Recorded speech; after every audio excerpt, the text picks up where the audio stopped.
suis d'une époque où on voyait pas le mal partout selon l'apparence des gens, quoi. Quand je voyais un arabe, je voyais pas un terroriste, quoi. Mes origines, je les ai connues assez tôt, vu que j'ai eu la chance d'aller au Cameroun très tôt, en fait, très jeune. Donc ça, c'est une chance quand on connaît son pays très jeune. On se sent pas obligé d'en faire des caisses par rapport à ce qu'on est, quoi. C'est les gens qui parlaient en posant des questions. Toi, tu viens d'où, machin, de quoi ils me parlent? Je viens de Maison-Alfort. Non, d'où tu viens? Ah oui. Mes parents, ils sont du Cameroun. Quand tu sais d'où tu viens, t'en as plus rien à foutre. T'es pas dans des problèmes à te dire français ou pas. Je m'en foutais. Tout ce que je voulais, c'était aller courir dehors. Si tes parents, ils t'en font pas un problème, j'en ai pas fait un problème. Les jeunes ont cette question identitaire. Aujourd'hui, on les assomme de ces questions à un moment donné. Peut-être que même leurs parents n'ont pas eu. Je suis d'une époque où on voyait pas le mal partout selon l'apparence des gens, quoi. Quand je voyais un arabe, je voyais pas un terroriste, quoi. On fait n'importe quoi. Et on pose des questions, là on devrait plus en poser. C'est comme si en fait on n'arrive pas à comprendre que la France est composée de plein de choses, que la France elle est riche, et il faut vraiment utiliser toute cette richesse. C'est dommage quoi d'être exclusivement dans un sens alors qu'on est riche de plein de choses. Après c'est vrai que c'était pas la même époque, donc tu te rends compte que oui, il n'y avait pas tant de petits noirs dans tous les lieux qu'on fréquentait, quoi. C'était pas la même époque visuellement, sociologiquement. Il y avait beaucoup moins de repères. Non pas qu'on rasait les murs à certains moments, mais bon, limite quoi. Ça entretient des idées noires, les histoires d'identité. Les gens ils se sentent pas à leur place, ils complexent. Enfin ça te met en situation d'infériorité. Bah, c'est naze quoi, et puis ça donne pas de force aux jeunes quoi. Et nous, notre travail en tant que parents, c'est de donner la confiance aux jeunes, à nos enfants. Moi, mes enfants, je leur dis, bah, vous êtes beaux, vous êtes forts. Moi, je ferai tout pour te soutenir dans tes entreprises. Et je suis pas en train de leur parler tu vois, comme t'es basané, ma fille, sache que ce sera dur.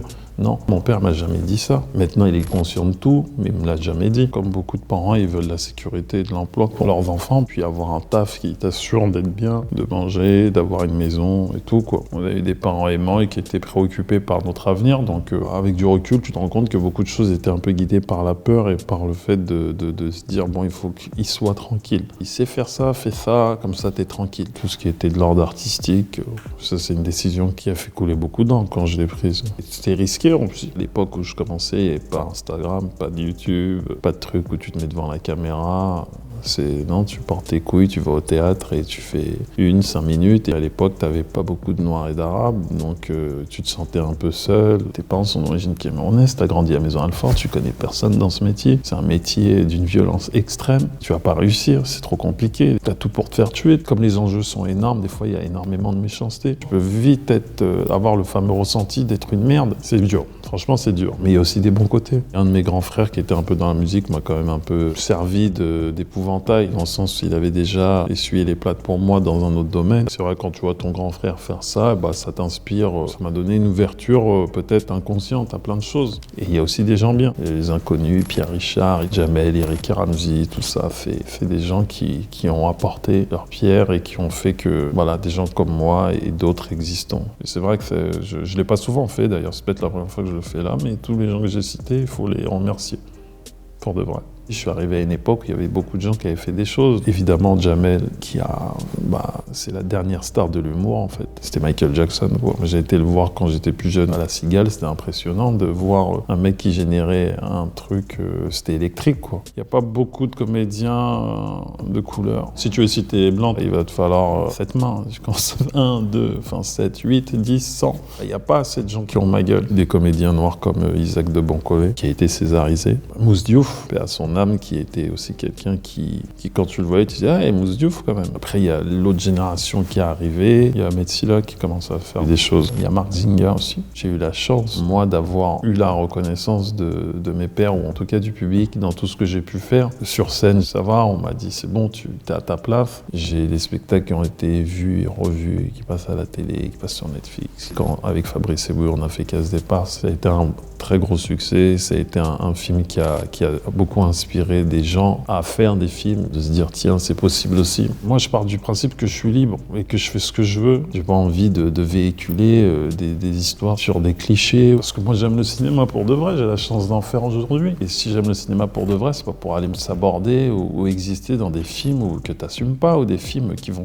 véhiculer des choses qui sont aux antipodes de ce que je pense. C'est pas un chèque ou l'exposition d'un film qui va faire que je suis heureux. Faire un film en Afrique, c'est pas que c'est frileux, hein, c'est juste que pour certains, faire un film avec des populations noires est communautaire et segmentant. Donc tu touches pas la France. Ils se disent, bah là, si t'as des noirs, nous, on sait pas.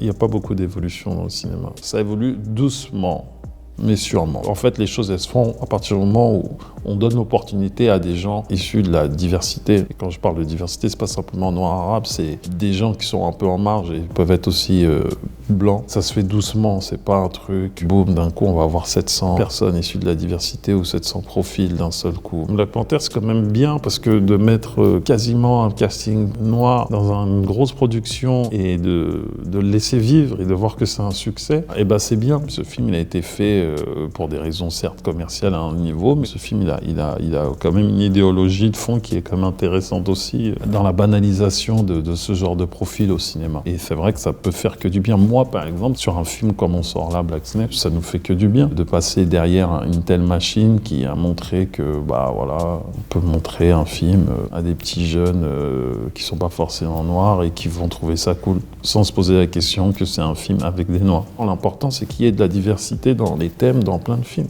Comme je vous le dis, il y a le cinéma, il y a tout, mais il y a la vie, quoi. Moi, la vie, elle est trop importante. J'ai envie de marcher fièrement dans la rue. Moi, j'ai pas envie qu'on dise, mais putain, t'es qu'une grosse merde. J'ai des opportunités extraordinaires, mais quand tout ça s'arrête, je suis pas en dépression. Je rentre chez moi et puis j'ai des gens autour de moi qui sont extraordinaires et qui font que, justement, je suis content de repartir au boulot parce que, quelque part, c'est mon moteur, en fait.